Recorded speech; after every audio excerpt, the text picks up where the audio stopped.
going on, y'all? This is my elementary school stories, part two, the Bishop McVinney years. So now, this is still first grade. I remember my boy Arrow, so we're in first grade. Me, LJ, Calvin, Jake, we're in first grade. And LJ's little brother, God bless the dead, he's in kindergarten. And I just remember we all had a crush on what was used to be our teachers, our kindergarten teacher. But, I don't, for some reason, we didn't really look at her like that. And when we was in kindergarten, but by the time we got to first grade and Arrow was in kindergarten, we all had a crush on her. And I remember one time, Arrow, he was brave enough. He went and looked under her dress. I don't remember if she caught him or not, but he got a little sneak peek. And we all thought it was funny. He was like, "Yo, this guy's crazy." You know what I'm saying? Just kids being little perverts. And it wouldn't be the last time we was little perverts, but yeah, that was the start of it. But yeah, me, Calvin, Jake, LJ, Arrow, man, we was inseparable, during them years. Like, we hung out every chance we got. I mean, and we all had so much in common. Like, obviously all born around the same time, same school, and we're all Liberian. We all came from that same culture, so we related on so many levels. It was just, we formed like a bond, a brotherhood at that young age. And, it was just cool to, go to school with, just be around so many different people who come from your same background. After the Civil War, people from Liberia, a lot of them came to Providence. There's a big population in like Minnesota, but Providence is probably like second, either first or second. I'm not exactly sure, but it's like Rhode Island and Minnesota. But Liberians love coming here, so it could have easily went a whole different way, because had I went to like public school, there probably wouldn't have been that many Liberians around. So for us to be that many of us in one school, a lot of them in the same class, I mean, you couldn't ask for more. So we was cool as hell. I also remember being in the after school program, because my mom, she didn't get out of work probably till like 5 or something like that. So, it was a great thing for us to be in the after school program and be able to, just do different things. It was because the school knew we had a lot of Africans going there. Not only was there Liberians, there was also Nigerians. They did a lot to kind of keep us. They try to keep us connected and teach us about where we actually came from, And I've seen even pictures on Facebook about times we had where it was like, I want to call it Africa Day, but we all was wearing like African, African garbs and all type of different things. And that's where, we would hang out with some of the upperclassmen, upperclassmen being like second, third grade.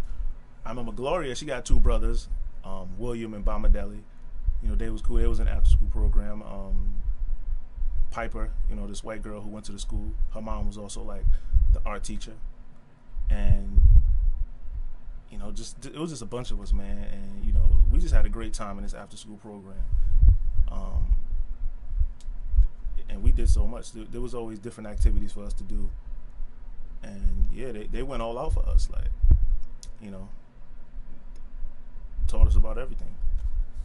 And it wasn't like school necessarily, but these was more like fun activities for us to do, until our parents came to pick us up whenever. I remember a lot of the times we would be like the last 2 because my mom came out of work at a certain time, so and they was cool about it. They didn't complain or nothing like that. It was like, look, we understand that, your mom has to work or whatnot, but you know, we was usually the last two to get picked up because of work. But I never minded because I love being in that school. Like, all my friends was there. I liked the teachers. The teachers was cool. And then the after school program, that's just whipped cream on top of the ice cream. So now, fast forward to second grade. One of the most distinct memories I have of second grade is, it was one time there was a book fair. The book fair. Everybody who was in like elementary school to middle school, they used to have the book fair where they would come and sell books. And most of the time, we didn't really have money, because my mom, she's single mother, 2 kids, and we're in Catholic school, so she has to pay for our tuition. So it was very rare for us to have, pocket change to buy whatever we wanted, whether it was ice cream at lunch or, anything, especially at the book fair, and I always wanted to get like posters and different type of cool things, like the sports posters with the athletes on it, or just get like a cool book to read. I always used to love reading. So anytime the book fair came around and I didn't have money, it was like, oh man, this sucks. But I remember this one book fair, my boy Calvin, he's sitting there and he had this money, and I think he was flaunting it. This is back in the day where people didn't have money like that, so he got his money in his hand, or he's messing around. And so at first I'm just messing around. I kind of put my hand over his $5 when he wasn't looking, and kind of brought it to myself and just kept it there. I'm like, let me see if this dude even notices. And I'm a horrible friend, I know, but yeah, he never noticed. And this is during like breakfast. So breakfast, you come in, you eat your breakfast, and you go up to class. So this dude, he gets up and just goes to class and completely forgets. Had he asked, oh, where's my money at? I would have had no choice, but he just got up and bounced. So I'm like, easy. I took that joint, pocketed it, and then went up to my class. And I say probably like 10, 15 minutes in, Calvin walks in the classroom, and he goes, yo, did you see my $5? And, being a shiesty nigga that I am, I'm just like, nah, I ain't see nothing. He's just like, damn, all right. And then he just goes back to class. And then, so at the book fair later, I went and bought me a nice little, it was like a Sean Kemp poster. And I'm just like, easy. I got me a nice poster. Everything's cool. Everything copacetic. I'm thinking I'm scot-free. Like, and then I got caught the craziest way. So and this is how you know that they pay close attention to the students in the Catholic school. My sister goes down for lunch, right? And as she's down there, I think the librarian who used to pretty much run the book fair, she asked my sister, she was like, how come you didn't buy anything at the book fair? And then my sister goes, because my mom didn't give us any money. Teacher goes, what? But Kai he went and bought a poster. She was like, I don't know how he got it. My mom didn't give us any money. So she goes, and mind you, Calvin had been asking around for his $5. And at the same time, I'm sure they asked him what was you sitting at? He's like, oh, I was sitting with Kai eating breakfast. So they kind of put 2 and 2 together. Next thing I know, I'm in the principal's office. And they called my mom, and school wasn't even over.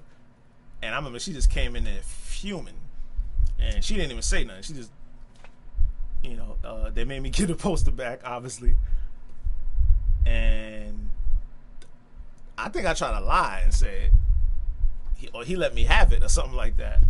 And she's like, I'm about to let you have it. And I got the beating of my life, man. Like, she whooped my ass. And yeah, that shit was horrible, but I mean, I deserved it. Stealing and try to lie on top of it, that's always a recipe for disaster. But you live and you learn. Another time I remember in second grade is we're all playing outside, and my boy Solomon,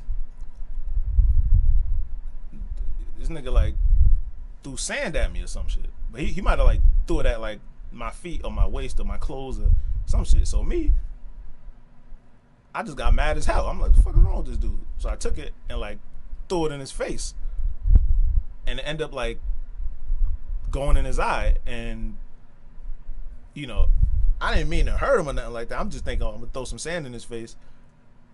You know, I'm young. I'm not thinking, oh, you know, it's just gonna go in his eye and fuck him up. But you know, it hurt him enough to where he had to walk over. He had to put like an eye patch on. I guess his eye was like red and whatever. But so my second grade teacher, who no one liked this teacher in the whole school. Like I had like the worst teacher. She was the strictest teacher in the school. Her name was Sister Connie. If you went to Bishop McVinney, you remember Sister Connie. Like she didn't play no fucking games. And mind you, our teachers was nuns. So these is nuns teaching us. And this is a no nonsense, hard nosed white nun. And I remember she used to like go outside and feed the. She used to take the. Like she really believed in not wasting anything, so she would take the leftover food that we had from lunch, take it outside and go like feed the animals, feed the birds and shit. Like she really was down on that Bible. Like we not wasting nothing. So when I threw the sand in Solomon's eye, he had to walk around with an eye patch. She said, you know what? An eye for an eye. Since he has to walk around with an eye patch, you walking around with an eye patch. And she took an eye patch and she fucking put that shit on my eye and made me walk around one eye for the rest of the day. You know what I'm saying? And that shit was funny because when I got out of school, my mom see me with an eye patch on. Like, what the hell you got an eye patch on for? And I told her what happened, and then she was mad because it actually ended up leaving a mark. You know, at least just for the time being. I doubt it. You know, it wasn't like a permanent mark. It was just, I think she put it on like really tight. So I walked around with a damn eye patch on, and it put a mark on her. And my mom was mad as hell for that. You know, I don't know if she said anything, but I just remember her being mad. But again, I don't know if I deserved to put that was a weird punishment, but you know, it was better than the fucking stick. You know, not that they used to beat us, but you know how nuns are in some Catholic schools. They'll pick that switch up and tag your ass real quick. But another time out in the playground, I don't remember exactly what happened. I think I might have been off on the other side of the playground, but my boy LJ, he was messing around with one of these girls, and I don't remember who it was. It was either this girl Alicia or it was Gloria. It probably was Alicia. She pushed LJ off like the jungle gym. He fell and busted his whole forehead. And I remember that shit was crazy because they called the ambulance. And I literally seen blood on the ground. I'm just like, what the fuck is that?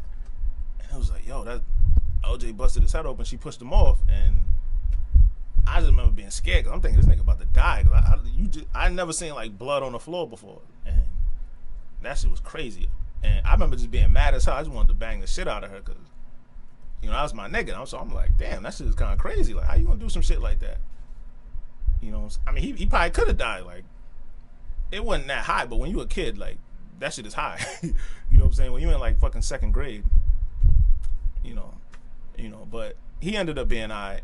He was cool. I think he came out to school the next day, and you know, he was Gucci. But that shit was crazy for a second. I was like, oh shit, like, you had to get taken by an ambulance, like.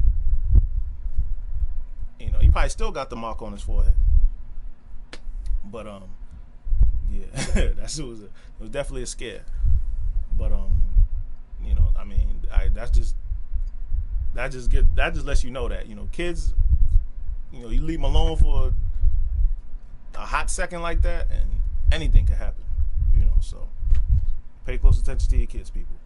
But anyway, that is part 2 of my elementary school stories. The BMV years. Stay tuned for part 3.